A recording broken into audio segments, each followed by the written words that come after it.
Hello students, KCET 2024 first round seat allotment results are out. Here's how you can check it.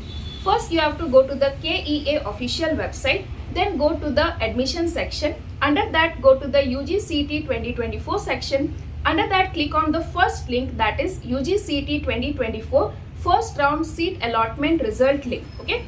Once you click on this, you'll be directed to a page where you have to enter your CET number. This number is available in your verification slip. So enter this number and then click on the submit button. Once you click on the submit button, you will be directed to the page where you can see the results. So here you can check the college that is allotted to you, the course that is allotted to you, the category in which you have been allotted the seat, and which number option entry has been allotted. So you can check all these things. Now after checking the results, you can make choices. So there will be 4 choices available for you: choice 1, choice 2, choice 3 and choice 4.